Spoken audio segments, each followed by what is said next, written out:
Halo adik-adik, apa kabar? Wah, hari ini senang sekali ya.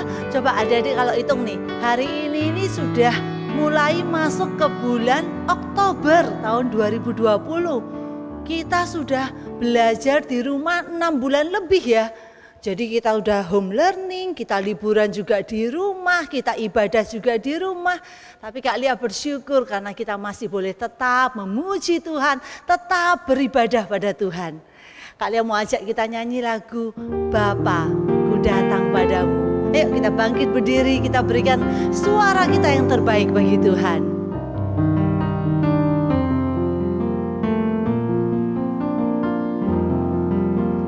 Bapa-Ku datang padamu, naikkan ucapan syukur atas kasih anugerah-Mu yang indah setiap hari. Bapa-Ku datang padamu, naikkan ucapan syukur atas kasih anugerah-Mu yang indah setiap hari. Katakan pagi hari, siang hari. Pagi hari, siang hari, sore dan malam hari, tak habisnya mengucap syukur atas kebaikan-Mu. Sekali lagi kita naikkan syukur kita. Bapa-Ku datang padamu, naikkan ucapan syukur atas kasih anugerah-Mu yang indah setiap hari. Pagi hari, siang hari, sore dan malam hari, tak habisnya mengucap syukur atas kebaikan-Mu. Kita masuk dalam doa. Sungguh Bapa, kami bersyukur ya Tuhan, karena kami boleh datang ke hadapan-Mu pada hari ini. Kami bersyukur untuk hari-hari yang Tuhan sudah pimpin kami untuk melaluinya. Setiap pagi, setiap siang, setiap sore, setiap malam Tuhan menuntun kami melewati hari demi hari kami. Hingga hari ini kami boleh tetap setia datang ke hadapan Tuhan. Tuhan, kami ingin beribadah kepada Tuhan. Biarlah kiranya ibadah kami boleh menyenangkan hati Tuhan. Berbicaralah kepada kami melalui ibadah pada hari ini. Terima kasih Tuhan Yesus, terima kasih. Dalam nama Tuhan Yesus kami sudah berdoa. Amin. Adik-adik, masih ingat pelajaran kita tentang Samuel? Samuel yang mendengar suara Tuhan, Samuel, Samuel. Dan Tuhan panggil Samuel menjadi pelayannya yang setia. Adik-adik, hari ini kita juga mau nyanyi lagu Dengar Dia Panggil Nama Saya. Karena Kak Lia percaya kita boleh datang beribadah pada Tuhan juga karena Tuhan panggil kita untuk datang. Kita nyanyi ya, yuk. Dengar Dia panggil nama saya, dengar Dia panggil namamu, dengar Dia panggil nama saya, juga Dia panggil namamu. Dengar Dia panggil nama saya, dengar Dia panggil namamu, dengar Dia panggil nama saya, juga Dia panggil namamu. Ku jawab ya, ya, ya. Ku jawab ya, ya, ya. Ku jawab ya Tuhan, ku jawab ya Tuhan, ku jawab ya, ya, ya. Sekali lagi. Dengar dia panggil nama saya, dengar dia panggil namamu, dengar dia panggil nama saya, juga dia panggil namamu. Ku jawab ya, ya, ya. Ku jawab ya, ya, ya. Ku jawab ya Tuhan, ku jawab ya Tuhan, ku jawab ya, ya, ya. Ku jawab ya, ya, ya. Ku jawab ya, ya, ya.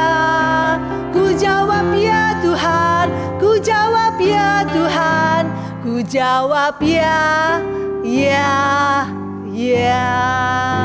Adik-adik, hari ini kita sudah menjawab, ya Tuhan, aku datang memenuhi panggilan Tuhan, mengikuti ibadah di hadapan Tuhan. Adik-adik, hari ini Kak Pilia mau cerita tentang seorang bayi yang ada di Amerika. Wah, namanya adalah Dawson Shell. Waktu itu Dawson lahir pada tahun 2016. Jadi kira-kira 4 tahun yang lalu ya dia lahirnya. Jadi mungkin sekarang ini umurnya dia itu 4 tahun. Nah, Dawson dilahirkan dalam kondisi yang tunarungu atau tidak bisa mendengar. Jadi kalau adik-adik waktu kecil belajar bicara mama, papa, karena adik-adik bisa dengar mama ajarin kita ngomong, papa ajarin kita ngomong. Tapi Dawson karena dia tidak bisa mendengar, maka dia pun tidak bisa bicara. Dan juga Dawson apa? Dawson tidak bisa mendengar kalau dia dipanggil Dawson, maka dia tetap tidak akan menoleh siapa yang panggil, tidak. Dawson lahir dengan kondisi tunarungu karena waktu di dalam kandungan ibunya dia terkena virus cytomegalovirus. Nah, virus ini menyebabkan bayi yang ada di dalam kandungan menjadi cacat di telinganya. Jadi virus ini menyebabkan kerusakan pada bagian telinganya sehingga pada saat dia lahir dia tidak bisa mendengar.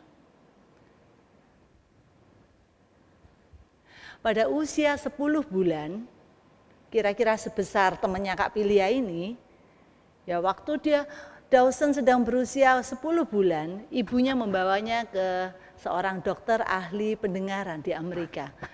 Maka kemudian dokter melakukan pengecekan, pemeriksaan, dan kemudian dokter berkata, anak ini bisa dioperasi. Bayi berumur 10 bulan, kira-kira segede ini adik-adik, sudah harus mengalami operasi yang besar pada kedua telinganya. Karena dia tidak bisa mendengar pada kedua telinganya.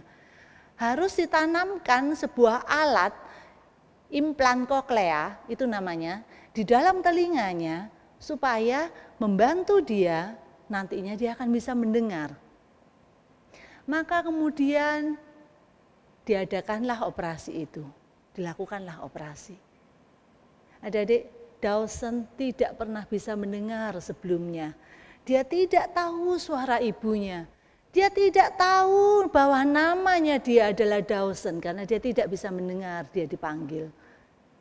Tapi adik-adik kita lihat ya, bagaimana reaksi Dawson, bagaimana respon Dawson setelah dia dioperasi telinganya, setelah koklea itu diimplankan ke dalam telinganya, setelah alat bantu pendengaran itu dioperasikan ke dalam telinganya, dan pertama kalinya waktu mamanya memanggil namanya, kita lihat bagaimana respon Dawson.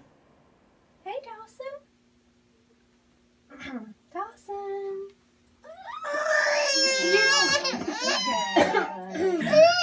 Oh, you don't like it anymore.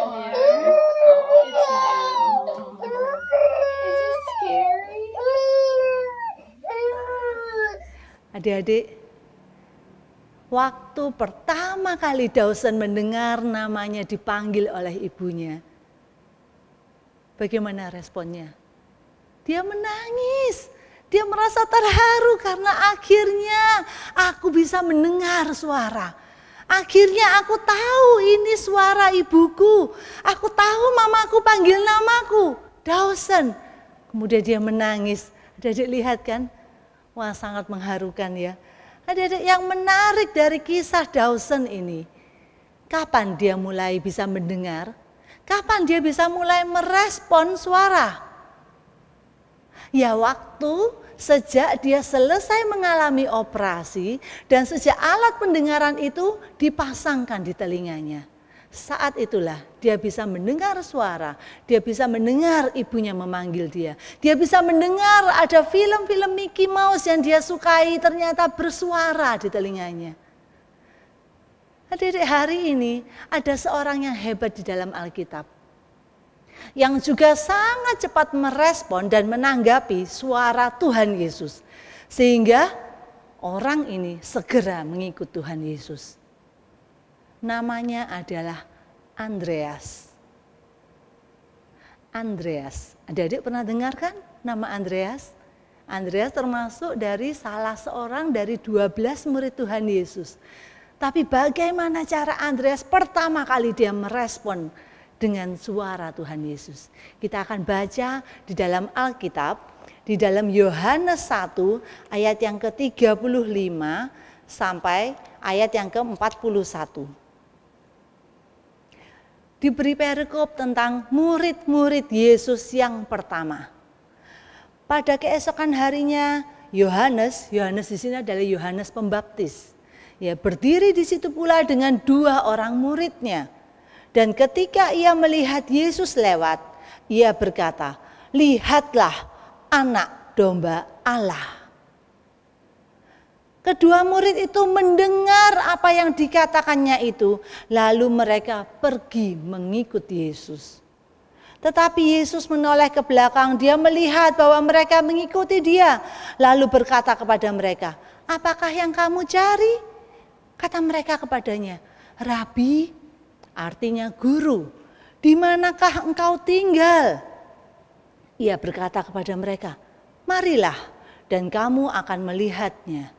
Mereka pun datang dan melihat di mana ia tinggal. Dan hari itu mereka tinggal bersama-sama dengan dia. Salah seorang dari keduanya yang mendengar perkataan Yohanes lalu mengikut Yesus adalah Andreas. Andreas dikatakan sebagai yang pertama mengikut Yesus. Adik-adik, Andreas bahkan tanya, "Tuhan, di manakah? Rabi, di manakah engkau tinggal? Guru, di manakah engkau tinggal?" Yesus berkata, "Marilah, ikutlah dan kamu akan melihatnya." Dan mereka ikut dan bahkan mereka tinggal bersama dengan Tuhan selama beberapa waktu. Berarti apa? Mereka tinggal untuk apa bersama Tuhan? Untuk mendengar tentang ajaran Tuhan Yesus pada saat itu. Adik-adik, bahkan kemudian ceritanya belum selesai sampai di sana. Andreas merespon pengajaran Tuhan Yesus. Karena apa? Dia menjadi sangat kagum dengan ajaran Tuhan Yesus. Maka dia kagum pada Tuhan Yesus. Dan dia tidak hanya menyimpannya dalam hatinya saja. Tapi apa? Dia juga membawa orang lain datang kepada Yesus. Kak Pilia lanjutkan pada ayat yang 41. Andreas mula-mula bertemu dengan Simon saudaranya dan ia berkata kepadanya, "Kami telah menemukan Mesias," artinya Kristus. Ia membawanya kepada Yesus. Adik-adik, Andreas setelah dia ketemu dengan Yesus, setelah dia dengar tentang Yesus, maka kemudian dia cepat-cepat pulang, dia cari saudaranya dia yang namanya Simon Petrus. Dia katakan, "Kami telah bertemu dengan Mesias, dengan Kristus." Dan apa? Andreas membawa Simon Petrus kepada Yesus. Andreas memperkenalkan Tuhan Yesus kepada saudaranya, kepada Simon Petrus ini. Dalam Yohanes pasal 6 ayat 8 sampai 9 bahkan dikatakan juga Andreas membawa seorang anak yang membawa bekal 5 roti dan 2 ikan kepada Yesus. Itu Andreas yang bawa anak ini kepada Yesus. Dia yang akhirnya menunjukkan kepada Yesus, Tuhan, ada seorang anak yang membawa 5 roti dan 2 ikan. Andreas. Adik-adik, kira-kira kenapa ya Andreas itu bisa merespon dengan sangat cepat dengan ucapan Tuhan Yesus. Adik-adik pikirkan, kalau Dawson tadi, bayi itu dia terbiasa dekat dengan ibunya. Sehingga saat pertama kali dia dengar suara ibunya, dia langsung mengenali suara ini, suara ibuku. Suara ini, suara mamaku, orang yang dekat dengan aku. Kenapa? Karena dia terbiasa setiap hari selalu berkumpul bersama dengan ibunya. Meskipun dia tidak pernah dengar suara ibunya sama sekali dalam hidupnya. Karena dia tunarungu, dia tuli, dia tidak bisa dengar. Tapi saat dia disembuhkan dengan pengoperasi itu, dia bisa mendengar suara yang dia dengar memanggil dia. Dia tahu itu suara mamaku. Karena mamaku orang yang dekat dengan aku. Adik-adik, kenapa Andreas bisa kenal dengan suara Tuhan? Karena dia pun terbiasa dekat dengan pengajaran Tuhan Yesus. Andreas adalah murid dari Yohanes Pembaptis. Yohanes Pembaptis, orang yang mempersiapkan jalan bagi Tuhan. Orang yang selalu memberitakan tentang apa? Bertobatlah karena kerajaan surga sudah dekat. Bertobatlah, kerajaan surga sudah dekat. Tapi Yohanes Pembaptis juga berkata, aku bukan dia, aku bukan Mesias. Yang akan datang setelahku itu, yaitu Tuhan Yesus Kristus. Dialah juru selamat dunia itu. Maka karena Andreas itu biasa dengar tentang Yohanes Pembaptis yang selalu cerita tentang bertobatlah, tentang kerajaan surga, tentang ajaran-ajaran Tuhan Yesus. Maka saat Andreas pertama kali dia dengar suara Tuhan Yesus, pertama kali dia mendapat cerita Tuhan Yesus sendiri, mendapat pengajaran dari Tuhan Yesus, dia tahu ini adalah pengajaran yang benar. Ini adalah suara Tuhan Yesus. Adik-adik, Andreas mengikut Tuhan Yesus seumur hidupnya. Bahkan dia bukan cuma mengikut Yesus, dia pun merespon. Dia menjadi murid Yesus dan dia memberikan responnya apa? Dia panggil saudaranya, dia panggil orang-orang lain juga. Dia juga ceritakan kepada orang lain tentang pengajaran Yesus. Ayo kita melatih diri kita seperti Andreas yang merespon pada pengajaran yang benar. Adik-adik, kadang-kadang ya pengajaran itu bisa muncul lewat orang tua, mama, papa yang suka memberikan kepada kita firman Tuhan. Itu pengajaran yang benar. Kadang juga kita dengar dari guru-guru kita, guru di sekolah, guru di sekolah minggu. Itu adalah pengajaran-pengajaran, cara-cara Tuhan memberikan ajarannya pada kita. Sama seperti pengajaran yang diterima oleh Andreas sebelum dia menjadi murid Yesus. Dia mendapat pengajarannya dari Yohanes Pembaptis. Adik-adik, taati dan ikuti setiap pengajaran yang baik yang diberikan oleh orang tua, yang diberikan oleh guru-guru kita. Teladani Andreas yang dia mau hidup dekat dengan Tuhan Yesus. Respon pengajaran Tuhan Yesus dengan membawa orang lain datang kepada Yesus. Kalau sekarang mungkin kita tidak bisa ajak teman kita datang ke sekolah minggu. Mungkin kalau dulu kita bisa ajak, ayo ikut ke gereja. Karena sekarang kita tidak bisa ke gereja, kita ada di rumah, beribadah melalui tele ibadah. Maka seharusnya lebih gampang bagi adik-adik untuk menceritakan firman Tuhan kepada teman-teman. Adik-adik bisa sharekan link ibadah YouTube kita. Ini loh ibadah sekolah mingguku. Ayo ditonton ya, ayo kita beribadah sama-sama lewat YouTube. Adik-adik bisa bagikan linknya, bisa bagikan kalau misalnya ada acara-acara di gereja kita kepada teman-teman. Adik-adik, ayat hafalan kita Kita buka di dalam 1 Korintus 15 ayat yang ke-58a. 1 Korintus 15 ayat yang ke-58a.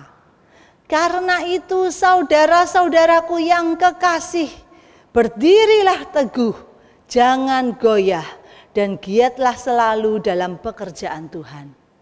1 Korintus 15 ayat 58a. Karena itu saudara-saudaraku yang kekasih, berdirilah teguh, jangan goyah, dan giatlah selalu dalam pekerjaan Tuhan. Kita hafalkan ayat hafalan kita. Karena apa? Kita mau mengikut Yesus, kita mau melayani Dia, kita mau giat dalam pekerjaan Tuhan. Kita berikan persembahan kita yang terbaik bagi Tuhan. Masukkan persembahan adik-adik dalam bejana untuk Tuhan. Dan kita akan nyanyikan lagu I have decided to follow Jesus. I have decided to follow Jesus. Kita nyanyi ya dengan semangat. I have decided to follow Jesus. I have decided to follow Jesus. I have decided to follow Jesus. No turning back, no turning back. The cross before me, the world behind me. The cross before me, the world behind me. The cross before me, the world behind me. No turning back, no turning back. I have decided to follow Jesus. I have decided to follow Jesus. I have decided to follow Jesus. No turning back, no turning back. The cross before me, the world behind me. The cross before me, the world behind me. The cross before me, the world behind me. No turning back, no turning back. Adik-adik, kita bertekad mengikut Yesus seumur hidup kita. Kita bertekad mengikut salib Tuhan di depan kita. Kita tinggalkan yang jahat, tinggalkan yang buruk di belakang kita. Kita berdoa. Tuhan, inilah tekad kami. Seperti Andreas yang mau mengikut Yesus dengan setia dan merespon panggilan Tuhan. Tuhan, kami pun ingin mengikut Yesus dengan setia, menjadi murid Tuhan yang sungguh-sungguh setia di hadapan Tuhan. Dan kami juga mau merespon panggilan Tuhan. Kami mau menceritakan firman Tuhan pada orang lain. Kami mau membagikan untuk firman yang sudah kami dapatkan kepada orang lain. Terima kasih Tuhan Yesus. Tolong kami dalam hidup kami boleh selalu setia melakukan apa yang Tuhan inginkan. Terima kasih untuk ibadah kami hari ini. Terima kasih Tuhan. Dalam nama Tuhan Yesus kami sudah berdoa. Amin. Adik-adik, pada 2 minggu lagi tanggal 18 Oktober ya, hari Minggu nih, seperti waktunya ibadah kita sekarang ini, jam 10 pagi kita ada Zoom Day Fun Day. Adik-adik kalau waktu di gereja kita bilangnya Sunday Fun Day karena adik-adik datang ke gereja. Tapi karena kita tele ibadah melalui Zoom, maka kita bilang Zoom Day Fun Day. Adik-adik semuanya join ya. Nanti akan disiarkan lebih lanjut tentang alamat Zoom-nya dan passcode-nya akan lebih lanjut disiarkan. Adik-adik siapkan 18 Oktober jam 10 pagi acara kita Zoom Day Fun Day. Adik-adik tetap ingat pesannya Kak Pilia. Stay safe, stay healthy, stay at home, and don't forget to keep praying. And God bless you all. Bye-bye.